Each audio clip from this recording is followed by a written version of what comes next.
I am done with Sony. And it's not an easy decision for me to make because I've been a part of their ecosystem since I was like 6 or 7 years old. Started with Spyro, then I got into Crash Bandicoot. My dad was a really big Crash guy. I don't know what, maybe it was because he was orange or whatever. I don't know, man. We're in 2025. I'm turning 32, and I just can't justify playing on PlayStation anymore. By the way, if you want to hear more of my stories, be sure you drop a like, comment, share, and subscribe. Now, without further ado, let's get back to the video. Back then when I had a PS1, I didn't really understand gaming the way I do now. You know, I just kind of played them until I got bored. I didn't really understand that there was an end game or there was, missions yet to do. One of my favorite games, Spyro, just going around and attacking sheep. And as much fun as I was having back then, I didn't really get to enjoy my PlayStation because it got stolen. It got stolen fairly quickly after getting it. And I guess on that day, my dad took pity on me and he decided to come home with a brand spanking new PS2. And with the PS2 came the very first game that I beat from beginning to end with zero help from my older siblings. And that was Spider-Man, the movie, the game. Yes, like the early 2000s one. It was in that moment where gaming stopped just being kind of a hobby and turned into something completely different. It turned into something special and something that I, till this day, still hold near and dear to my heart. And if I'm being completely honest, during the PS2 era, I was spoiled because I got the Jack series. I got to play all three of them. I got to play the Spider-Man games. I got to play probably the most impactful games till this day. It has 100% shaped the way I select games today, and that would be God of War and the Devil May Cry series. To me, the PS2 was probably the golden era of the Sony consoles. Then we saw the shift to the PS3, where Sony started focusing a little bit more on the multiplayer aspect, the stores, and at this point in time, it wasn't so bad because we had just started getting into we kind of just started really getting serious about the online phase. So we weren't like flooded with trash live service games. And to be fair, once again, I did have my fair share of PS3 games that I really enjoyed, like for example God of War 3. And let's not forget Bayonetta. However, I will never forgive Sony for not publishing Bayonetta 2 and 3 on PlayStation. I can't believe you guys just let that IP go. And as much fun as the PS3 was, all good things must come to an end. And with the end of the PS3 era came the PS4.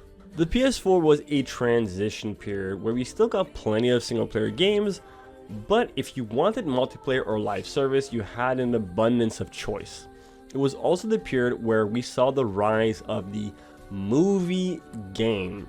And I'm gonna be honest, back then it was really cool and hype, but now it's like, can we move on with our lives? Can I play the game? I don't want to have to start the game and watch like 30 minutes of cutscenes before I'm even able to do anything. During the era of the movie game is when we started seeing studios start inflating their budgets to make the games because they wanted to hire actual Hollywood actors to play these roles.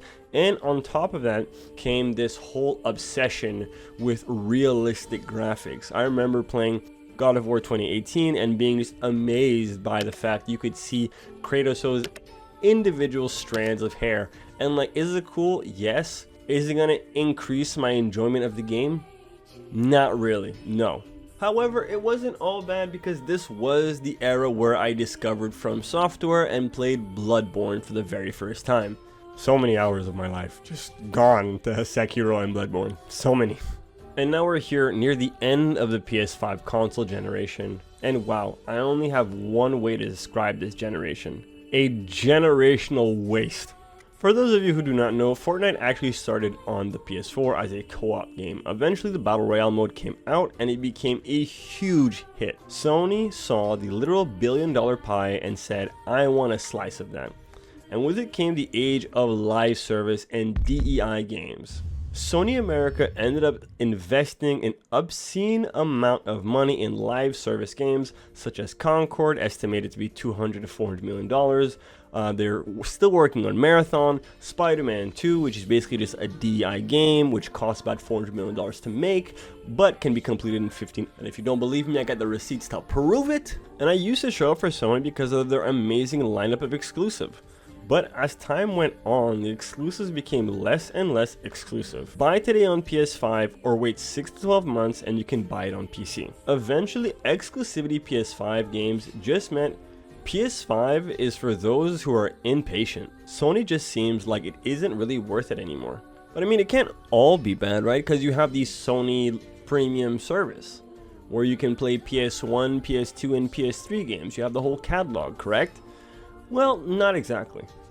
It still offers a premium service by letting you play PS1 all the way up to PS4 games in their catalog.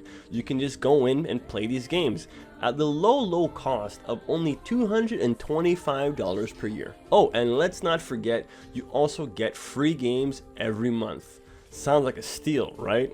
I mean, most AAA titles are going to cost you about $100. So if you're going to get one a month, you're looking at $1,200. So I mean, you do the math, $225 or $1,200.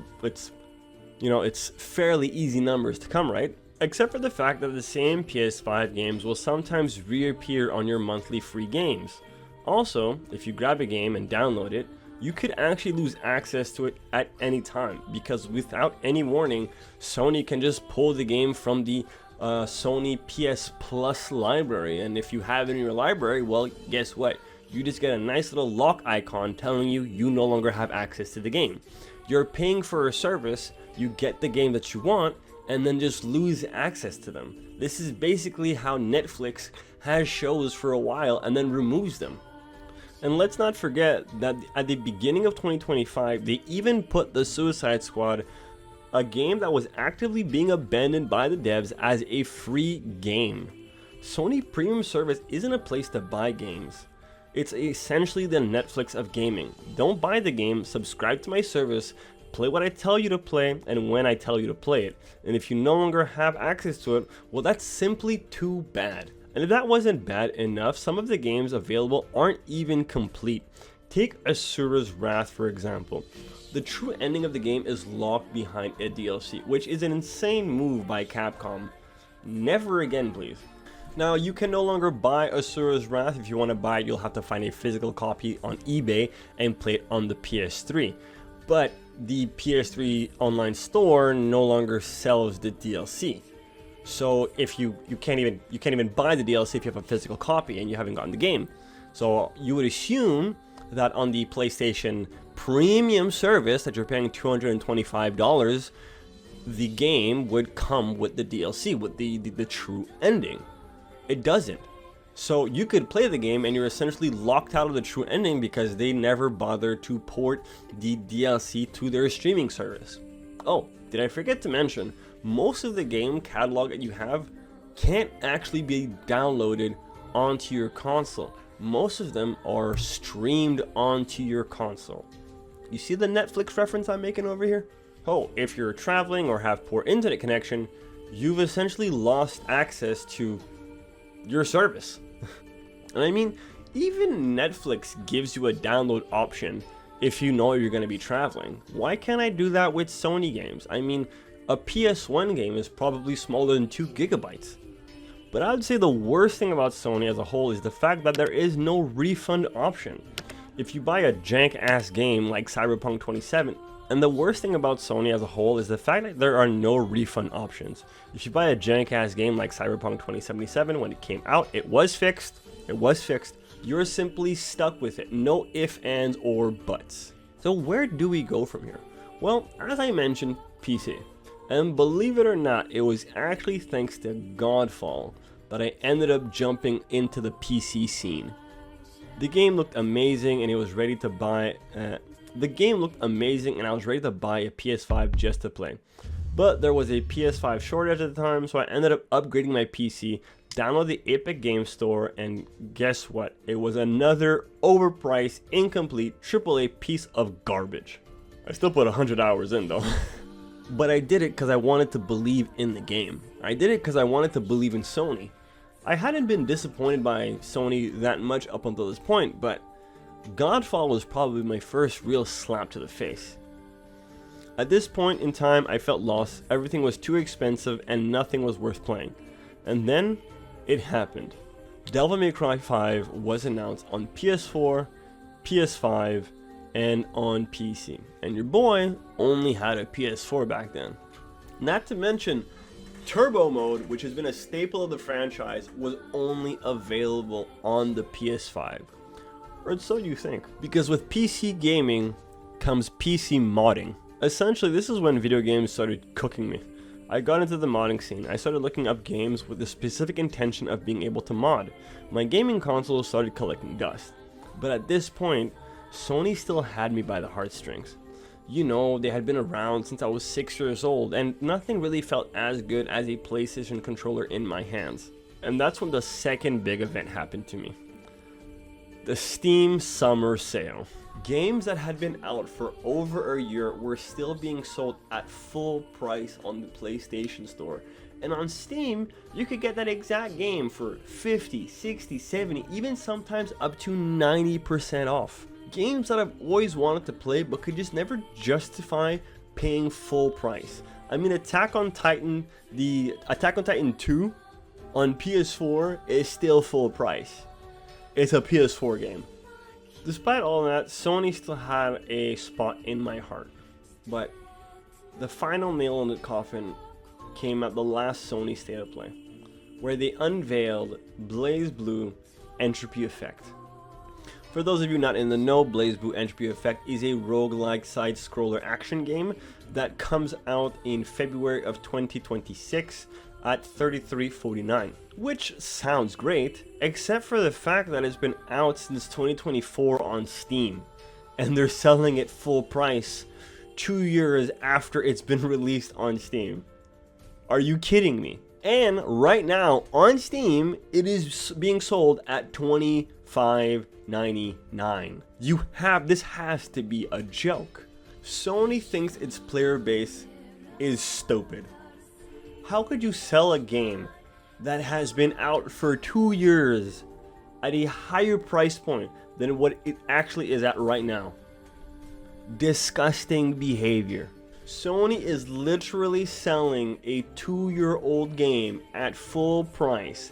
They're doing everything they can so that you don't actually own your games and you just subscribe to their half-assed subscription service.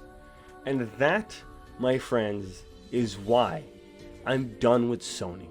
That's going to be it for today's video, guys. I hope you enjoyed my little ranty rant over here. Let me know what you guys think in the comment section down below. Are you guys still on PlayStation, Xbox, or getting the Steam machine, or are you guys just on PC? Let me know in that comment section down below. While you're down there, don't forget to share, like, favorites, and subscribe, because it puts a smile on my face. As always, thank you so much for watching, and I'll see you guys next time.